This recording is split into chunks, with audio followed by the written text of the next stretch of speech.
प्रधानमंत्री नरेंद्र मोदी मिजोरम, मणिपुर, असम, पश्चिम बंगाल और बिहार का दौरा कर रहे हैं। पीएम मोदी ने मिजोरम को पहली बार भारतीय रेलवे नेटवर्क से जोड़ने वाली नई बैरागी सिरांग रेल लाइन का उद्घाटन किया।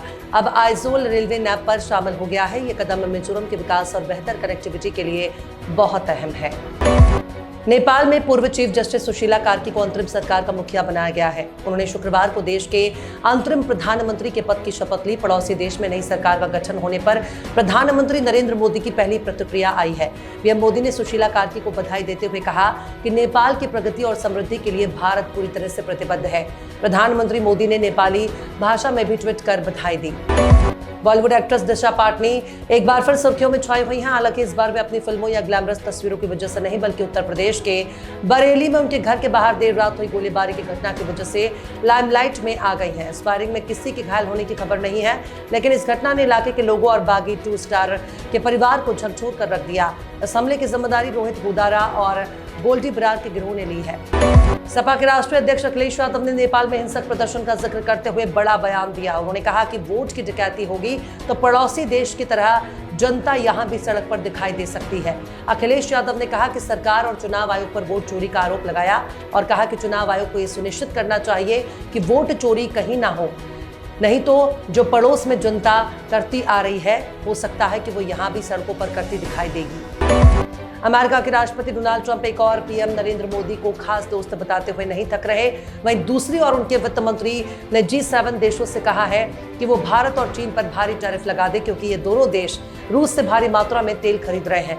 अमेरिका की ओर से जारी बयान में भारत और चीन को यूक्रेन में मॉस्को के युद्ध प्रयासों में प्रमुख सहयोगी बताया गया है। देश में महंगाई के आंकड़ों में थोड़ा इजाफा हुआ है। उपभोक्ता मूल्य सूचकांक के मापे गए महंगाई के आंकड़ों के मुताबिक जुलाई में जहां महंगाई 1.61% थी, वहीं अब ये बढ़कर अगस्त में 2.07% हो गई है।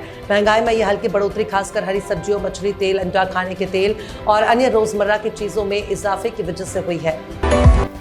अगर आपने भी लोन पर अपना फोन लिया है तो यह आपके काम की खबर है। दरअसल भारतीय रिजर्व बैंक एक नया नियम लाने की सोच रहा है। इसके तहत लोन न चुकाने पर रिजर्व बैंक आपके फोन को रिमोटली लॉक कर सकता है। उसके बाद कंज्यूमर उस फोन का इस्तेमाल नहीं कर पाएंगे। आरबीआई लोन डिफॉल्ट के बढ़ते मामलों को देखते हुए ये कदम उठाने जा रहा है ताकि लेंडर्स को कुछ राहत मिल सके।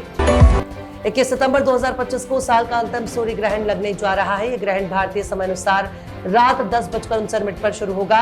22 सितंबर की रात 1:11 पर अपने चरम पर पहुंचेगा और तड़के 3:23 पर समाप्त होगा। भारत में ये रात के समय पड़ेगा और दिखाई नहीं देगा।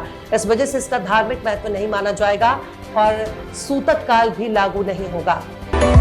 कार्तिक घटमनेनी की फैंटेसी एडवेंचर फिल्म मेरा इस साल की मच अवेटेड फिल्म थी। इसमें तेजा, सज्जा, मंचू, मनोज और ऋतिका नायक ने लीड रोल प्ले किया है।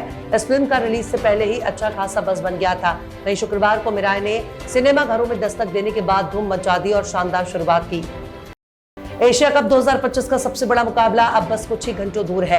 14 सितंबर की शाम दुबई में भारत और पाकिस्तान आमने सामने होंगे। ये मैच रात 8 बजे से खेला जाएगा और खास बात यह है कि बीते एक दशक में पहली बार भारत पाकिस्तान की भिड़ंत में विराट कोहली, रोहित शर्मा, बाबर आजम और मोहम्मद रिजवान जैसे दिग्गज मैदान पर नहीं होंगे।